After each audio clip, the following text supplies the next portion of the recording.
There is growing speculation and alarm about a possible Chinese invasion of Taiwan after Beijing sharpened its rhetoric towards the Taiwanese government and increased its military maneuvers around the territory. The Biden administration is worried that if Chinese leaders are overconfident in China's growing power and assume Washington's decline, they might decide to invade Taiwan. The U.S. government has taken numerous actions to clearly signal its capacity and commitment to defend Taiwan. The Taliban provides growing diplomatic engagement with Taiwan, increased military maneuvers, joint statements alongside Japan, South Korea, and the G7, as well as developing a common response to a war over Taiwan with Japan and Australia are all part of this new framework. Although these actions intend to decrease the risk of military conflict by strengthening military deterrence, they are unlikely to achieve it. This is because Beijing's Taiwan calculus, which has always been more complex than simply focusing on the conventional military balance, involves three distinct factors that have dissuaded a Chinese invasion. The first is military power. Chinese leaders still doubt whether China could defeat and then conquer Taiwan, let alone successfully fight the United States.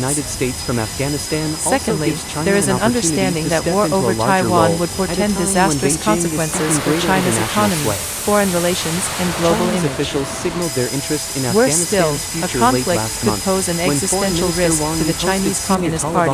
A war would mean fighting and killing the brothers and sisters, while defeat would bring echoes of 1895. A war would also undermine economic development, a pressing goal that is closely linked to the great rejuvenation of the Chinese nation. The third factor is time. Chinese leaders wait based on the hope that peaceful reunification is still possible and that time is on their side, as China's power is growing. Their historical goal has been to prevent independence or a change of the status quo. Waiting still makes sense, as China is pursuing its decades-long military modernization process.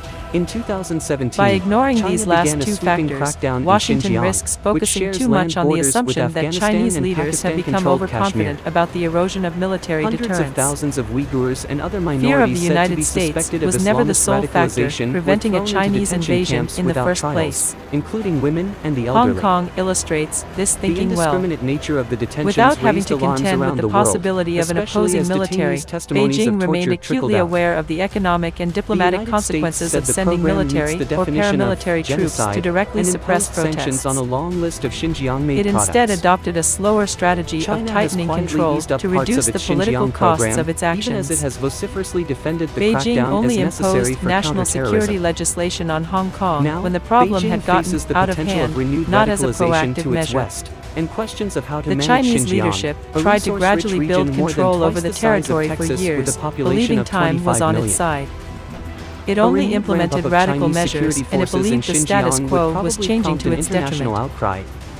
Chinese leaders haven't yet decided that an invasion of Taiwan is unavoidable because they still hope that peaceful reunification is achievable, but they worry about Taiwan's steady drift towards the United States. Beijing sees Washington's growing ties with Taiwan as undermining the status quo and diminishing the prospects for peaceful reunification. This fear makes it more likely that Beijing will reassess the possible use of force. Like Washington, Beijing has tried to clearly convey its position, but its actions have only increased the fear of invasion, raising doubts about U.S. military deterrence.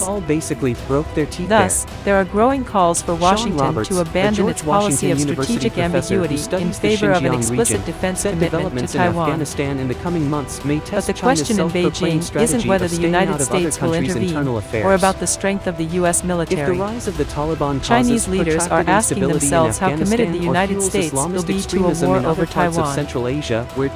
How many casualties or how long will it take before the U.S. public opposes a faraway war in East Asia?